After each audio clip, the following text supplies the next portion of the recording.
Assalamualaikum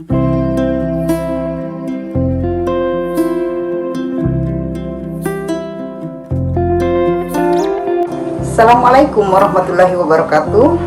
Selamat jumpa kembali rekan-rekan guru di mana saja berada.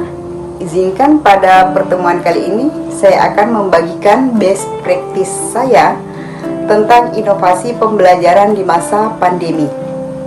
Teman-teman guru sekalian, pada pembelajaran masa pandemi ini saya menerapkan model pembelajaran blended learning dengan memadukan pembelajaran online dan pembelajaran tatap muka.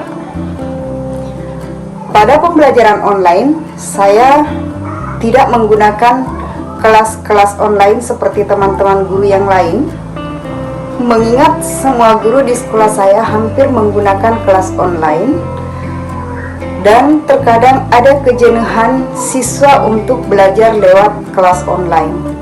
Sehingga saya memutuskan untuk membuat video sendiri, meramu materi sendiri, dan kemudian melemparkannya di channel YouTube saya untuk ditonton oleh siswa saya. Mengapa saya tidak mengambil atau menyadur saja referensi video-video yang sudah banyak di YouTube? Alasan saya yang pertama adalah bahwa yang tahu cara memberikan materi yang terbaik kepada siswa saya adalah saya sendiri, dan belum tentu orang lain mampu mentransfer ilmunya kepada anak-anak saya dengan kondisinya masing-masing. Yang kedua, belum tentu anak-anak saya mampu mencerna video-video yang dimiliki oleh orang lain. Sehingga alasan inilah yang membuat saya harus bekerja keras membuat video sendiri dengan waktu yang terburu-buru. Setiap minggu harus minimal selesai satu video. Tetapi saya harus laksanakan karena saya punya kemampuan untuk itu, agar memudahkan pencapaian kompetensi minimal siswa-siswa saya. Selanjutnya, fitur-fitur yang saya pakai adalah Google Form. Google Form ini saya hanya gunakan untuk penilaian akhir KD saja. Saya tidak membebankan tugas-tugas ke setiap siswa saya di setiap pertemuan, karena mereka sudah terlalu banyak mengeluh tentang menumpuknya tugas guru yang mengajar mereka di semua mata pelajaran. Pada saat normal pun, saya jarang memberikan pekerjaan rumah untuk dibawa pulang, minimal dituntaskan sebelum pembelajaran berakhir. Setelah siswa saya menuntaskan satu kompetensi dasar untuk mata pelajaran teorinya, maka baru bisa dia melanjutkan ke keterampilan atau praktik. Saya tidak memberikan kesempatan kepada mereka untuk lanjut praktik kalau kompetensi pengetahuannya belum tuntas. Dan saya tidak memberikan batasan waktu yang terlalu ketat. Boleh 1 pekan diselesaikan, boleh juga 2 pekan, tergantung situasi dan kondisi siswa tersebut. Apakah gadgetnya tersedia, atau pulsanya tersedia, atau sama sekali tidak punya gadget dan harus nebeng dengan sesama temannya.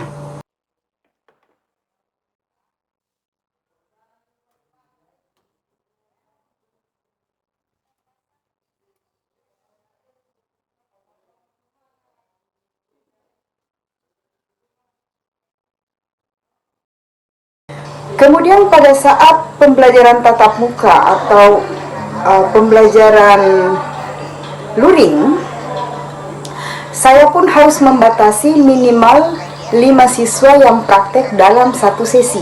Dan saya hanya mampu menyelesaikan 2 sesi tiap hari untuk satu judul praktikum. Karena saya tidak mau membagi anak-anak ke dalam kelompok yang banyak, jadi minimal 1 orang dan maksimal hanya 2 orang yang bisa berkelompok. Biasanya saya akan upayakan untuk praktek individu setiap ada praktikum yang akan dilaksanakan. terkecuali kalau memang peralatan dan bahannya sedikit, maka maksimal 2 orang dalam satu kelompok.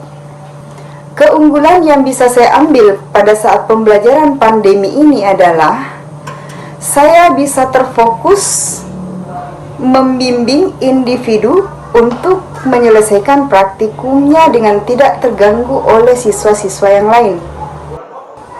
Pada pembelajaran normal, biasanya konsentrasi saya akan terganggu dengan teman-teman siswa yang sudah selesai praktikum atau yang belum, dan siswa yang melaksanakan praktik pun merasa grogi dengan keterbatasan skillnya untuk mendemonstrasikan hasil praktikumnya di depan teman-temannya.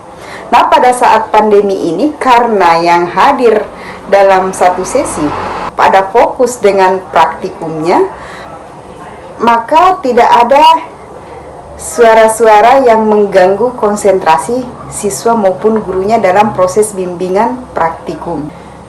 Di masa pandemi ini pula saya mencoba tetap menjalankan inovasi praktikum yang pernah saya laksanakan di tahun-tahun sebelumnya tentang pengaman instalasi penerangan dari gempa bumi. Bisa dilihat di gambar di belakang saya adalah proses praktikum mereka saat mempraktikkan pengaman instalasi rumah tinggal atau instalasi penerangan dari kejadian gempa bumi. Begitu semangatnya siswa-siswa saya melaksanakan praktik ini sehingga terpencar rasa bahagia di muka mereka, tidak kenal capek, kalaupun gagal tetap antusias untuk memperbaiki kesalahannya. Mereka tertarik untuk melaksanakan percobaan ini karena mereka ingin tahu apa yang menyebabkan prinsip pengamanan saat terjadi gempa bumi tersebut. Biasanya sebelum saya datang, mereka sudah menunggu saya di depan bengkel. Kalau di saat normal, percobaan ini bisa kami lakukan secara berkolaborasi atau dengan pembelajaran STEM. Namun di saat keadaan new normal ini, saya sudah tidak mampu melaksanakan pembelajaran kolaborasi dengan teman-teman guru yang lain karena jadwal kami berbeda. Kemudian kami tidak boleh terlalu banyak hadir di dalam lingkungan sekolah.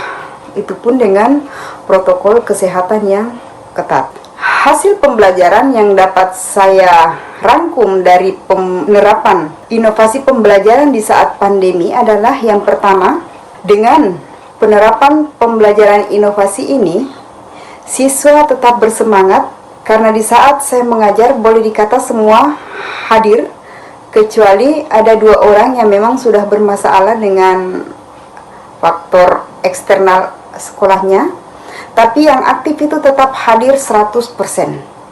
Dan ini bukan sesuatu pencapaian yang gampang di saat pandemi, karena teman-teman guru yang lain itu terkadang dari 32 siswa yang hadir hanya 16, terkadang hanya 20, dan terkadang malah 6 orang.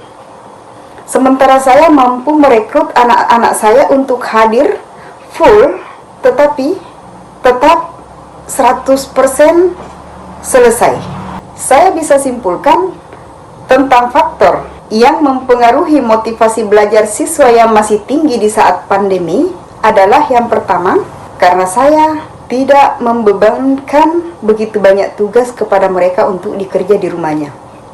Yang kedua, pelajaran saya sudah ada dalam video yang setiap saat bisa dia buka kembali dengan prinsip video yang sudah mengandung multimedia, prinsip menyenangkan, kemudian gampang dipelajari, dan itu merupakan suatu yang mereka sukai sebagai anak muda.